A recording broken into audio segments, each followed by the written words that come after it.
वक्फ संशोधन कानून 2025 को रद्द करने से सुप्रीम कोर्ट ने इनकार कर दिया है। हालांकि अदालत ने इस कानून के कुछ प्रावधानों या कुछ हिस्सों पर आंशिक रूप से संशोधन किया है या यूं कहें कि रोक लगा दी है।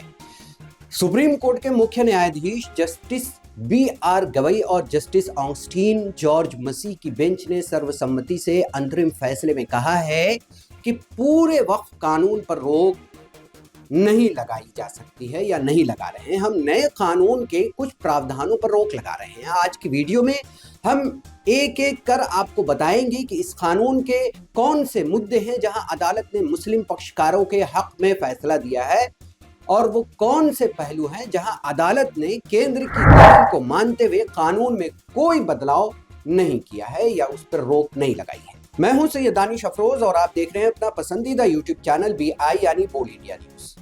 वीडियो शुरू करने से पहले एक छोटी सी गुजारिश है, अगर आप हमारे चैनल पर नए हैं तो तुरंत सब्सक्राइब कर लीजिए और साथ ही बेल आइकन को दबाना बिल्कुल भी मत भूलिएगा ताकि हमारी हर नई वीडियो की अपडेट आप तक सबसे पहले पहुंचे। और अगर वीडियो अच्छी लगे तो इसे लाइक और शेयर बिल्कुल करना मत भूलिएगा। तो चलिए वीडियो की शुरुआत करते हैं। आज की वीडियो की शुरुआत करते हैं हम सुप्रीम कोर्ट के उस बड़े फैसले से जिसने मुस्लिम पक्षकारों के हक को में राहत दी है या यूं कहें कि विवादित प्रावधानों पर फिलहाल रोक लगा दी है। यानी आप ये कह सकते हैं कि यानी खेल वहीं से पलट गया है जहां से सरकार अपनी सबसे बड़ी चाल चलना चाहती थी। हम ऐसा क्यों कह रहे हैं कि खेल पलट गया है, वीडियो में आगे बताएंगे। साथ ही ये भी बताएंगे कि इस फैसले से मुसलमानों को बहुत ज्यादा खुश होने की जरूरत नहीं है, क्योंकि सुप्रीम कोर्ट ने जो फैसला दिया है उसको बहुत समझने की और बहुत सोच विचार करने की जरूरत है। लेकिन पहले हम बात कर लेते हैं उन प्रावधानों पर जिस पर आज सुप्रीम कोर्ट ने रोक लगाई है। वक्फ संशोधन कानून पर आए आज के फैसले में या अदालत ने सेक्शन 3R यानी 5 साल से इस्लाम मानने की अनिवार्यता वाले प्रावधान पर रोक लगा दी है। सुप्रीम कोर्ट ने कहा है कि इस पात्रता को तय करने के लिए जब तक कोई उचित और पारदर्शी प्रक्रिया तैयार नहीं हो जाती तब तक इस नियम को लागू नहीं किया जा सकता है। दूसरे नंबर पर है सेक्शन 3C2। सुप्रीम कोर्ट ने इस प्रावधान पर भी रोक लगा दी है। इस धारा में कहा गया था कि किसी संपत्ति को तब तक वक्फ नहीं माना जाएगा जब तक कि सरकार अधिकारी, कलेक्टर या सरकारी अधिकारी अपनी रिपोर्ट में यह पुष्टि नहीं कर दे या न कर दे कि वह संपत्ति अतिक्रमण से मुक्त है, यानी अतिक्रमण उस संपत्ति पर अतिक्रमण नहीं हुआ है। अदालत के फैसले के बाद अब किसी भी संपत्ति को वक्फ मानने के लिए ऐसी सरकारी रिपोर्ट का इंतजार नहीं करना पड़ेगा। तीसरे नंबर पर है सेक्शन 3C3 और 3C4। सुप्रीम कोर्ट ने कहा कि अभी इन दोनों प्रावधानों पर रोक रहेगी। दरअसल धारा 3C3 में यह कहा गया था, सरकार ने कहा था, जो नया कानून बना था, कि कोई सरकारी अफसर किसी भी संपत्ति को सरकारी जमीन घोषित कर सकता है और उसी हिसाब से जमीन का रिकॉर्ड बदल सकता है। इसके बाद धारा 3C4 के तहत राज्य सरकार को यह आदेश देना होता है कि वक्फ बोर्ड अपने रिकॉर्ड को उस अफसर की रिपोर्ट के मुताबिक बदल ले। अदालत ने फिलहाल इस पूरी प्रक्रिया पर रोक लगा दी। यानी अब किसी अफसर के कह देने से जमीन का रिकॉर्ड नहीं बदलेगा, इस पर अंतरिम रोक लग गई और वक्फ बोर्ड को भी जबरदस्ती इसमें बदलाव करना नहीं पड़ेगा। अब सेक्शन 9 और 14 को समझ लीजिए। इसमें सुप्रीम कोर्ट ने इस पर भी रोक लगाई है। सुप्रीम कोर्ट ने साफ कहा है कि वक्फ से जुड़ी संस्थाओं में सरकार मनचाहे ढंग से गैर मुस्लिम लोगों को शामिल नहीं कर सकती है। अब इसके लिए एक तय सीमा होगी, यही समझने वाली बात है। सेंट्रल वक्फ बोर्ड में ज्यादा से ज्यादा 4 गैर मुस्लिम सदस्य और स्टेट वक्फ बोर्ड में ज्यादा से ज्यादा 3 गैर मुस्लिम सदस्य ही रह सकेंगे। यानी अब सरकार अपनी मर्जी से बड़ी संख्या में गैर मुस्लिमों को वक्फ बोर्ड में जगह नहीं दे पाएगी। हालांकि देखा जाए तो इस सेक्शन पर पूरी तरह से भी रोक नहीं लगी है, जबकि मुस्लिम पक्ष का मानना था कि वक्फ बोर्ड में गैर मुस्लिमों का क्या काम। मुसलमान वक्फ बोर्ड में गैर मुस्लिम को शामिल किए जाने के खिलाफ शुरू से इसके खिलाफ थे और इसका विरोध कर रहे थे और उनकी मांग थी कि गैर मुस्लिमों को वक्फ बोर्ड में शामिल नहीं किया जाए।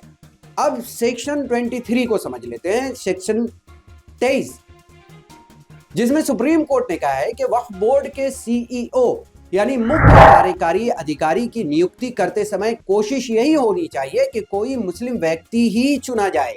मतलब ये कि सरकार इसे खुला या लचीला मुद्दा नहीं बना सकती है, कोई भी धर्म का व्यक्ति सीईओ बन जाए ऐसा नहीं होगा, बल्कि प्राथमिकता मुस्लिमों को ही दी जाएगी, क्योंकि वक्फ से जुड़ा सारा काम सीधे मुस्लिम समाज से जुड़ा होता है, ऐसा सुप्रीम कोर्ट का मानना है।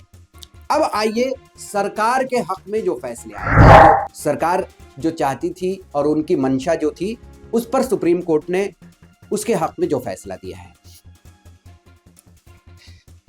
सुप्रीम कोर्ट ने सेक्शन 3R यानी मालिकाना हक की जरूरत किसी भी संपत्ति का वक्फ करने के लिए व्यक्ति का संपत्ति पर स्वामित्व होना जरूरी है। अदालत ने कहा है कि यह उचित है, सरकार ने यह उचित कदम उठाया है, मनमानी नहीं है। और section 3RI Waqf by user, supreme court ने वक्फ बाय यूजर के कॉन्सेप्ट को सही माना है और कहा है कि कई बार इसका गलत प्रयोग होता है, इसलिए वक्फ बाय यूजर पर रोक जारी है। सेक्शन 3C1 और 2 सरकारी जमीन को वक्फ घोषित नहीं किया जा सकता है। वक्फ घोषित करने से पहले संपत्ति की मालिकाना हक की जांच का विचार सही है, जैसा सरकार चाहती थी। हालांकि कानून के कुछ हिस्सों पर रोक लगा दी गई है।